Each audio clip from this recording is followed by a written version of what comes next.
Hey, what's up everyone? I hope you're all having a great day. So despite the videos that I've made about the tank experience not being great in Season 7, I recently decided to restart my attempt to GM on the tank role. I'm currently sitting at about Masters 4, so while I'm not great on tank, I wouldn't say I'm bad either. Now this is not a cope video. The video is not about how it's somehow impossible to climb.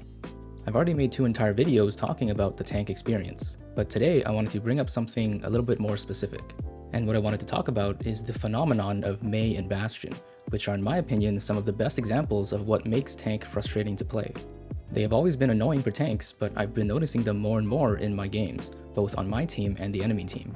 Either Mei or Bastion alone can already make the game hard to play as a tank, but Mei and Bastion can make the game feel impossible. Mei has an ice wall coupled with an instant 40% slow from her recent buff, and Bastion has an ultra-tanky 360 DPS turret. Needless to say, both of those things combined are very difficult to deal with as a tank player, because they heavily limit your ability to take space, which in many ways is the very responsibility of your role. Anytime you're forced to walk through a choke point as a tank, Mei and Bastion can make it impossible to even step a single foot through the choke point unless one of them makes a mistake by wasting their cooldowns or gets picked off.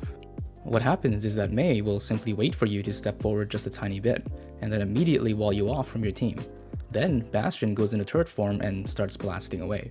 Even if you somehow survive the turret and the entire enemy team shooting at you, Mei slows you down so much that you won't even be able to get around the corner at any reasonable speed. Even if you have a DPS that could break the wall quickly, if you don't have Kiriko, Baptiste, or Lifeweaver to get you out, and instead you have, say, Zen and Mercy, you are absolutely screwed. Now, fair enough, if I overextend knowing that they have Mei and Bastion, that's on me. And so the best play you can make as a tank is to wait for them to use their cooldowns too early. But in Masters and above, this probably isn't going to work out very well. Usually people pick Mei and Bastion specifically with the express purpose of countering you, and if you don't make a move, they simply don't use their cooldowns. If you wait too long, your team will start asking you why you aren't somehow taking space. If your team doesn't decide to respond in some way to Mei and Bastion, your only hope is to switch to a tank with extremely high damage mitigation abilities. Your best bet is to bait the cooldowns and hope that your team follows up.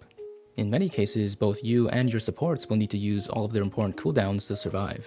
Which means that even if you do survive, you need to wait for your team's cooldowns to come back up before you can try to take space. Unfortunately, by the time your cooldowns are back up, they're back up for the enemy team as well, and the cycle starts again. Your only hope really lies in your DPS. You stand there holding the corner, hoping that they will make some move that gets at least a little bit of value so that you can walk through the choke. If your DPS decided to play something like Genji and Ashe, and they're just standing behind you waiting for you to make the first move, they're probably not going to be killing Mei and Bastion. Especially if the enemy team also has something like Kiriko Baptiste. You might be holding that corner till the timer hits 0. And I do get it, if your team is bad, you're supposed to lose the game. This is true of every role. But the reason it's talked about so much on tanks is that tanks suffer from this reality far more than the other roles. I had some comments in my previous video stating that DPS is worse than tanks, but as someone who plays every role, I have to disagree. Even if DPSs aren't as impactful as the supports, at least you have the options to reach the enemy heroes. Tanks are very effectively countered by just pressing the S key or by just standing more than 10 meters away. Unlike DPSs, tanks can't take off angles or flanks as often, and so if the enemy team doesn't want to interact with you, there's not much you can do about it. Especially because it's your job to hold the space. Your biggest problem might be Mei and Bastion, and yet you can't personally do much about it. Which is why I commonly refer to tank gameplay as non-interactive. I don't mean that there's nothing to do, but it's that what you can do does not accomplish what you need to do in order to carry the game.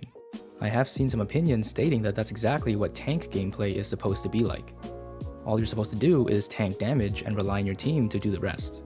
That's definitely a valid opinion on game design, but it's precisely that design that makes tank the worst role to climb with in terms of maximizing your win rate, especially at the higher elos.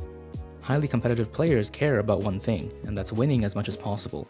And as of Season 7, tank is the worst role to do that with, assuming that your enemy teams are going to be playing the game somewhat competently.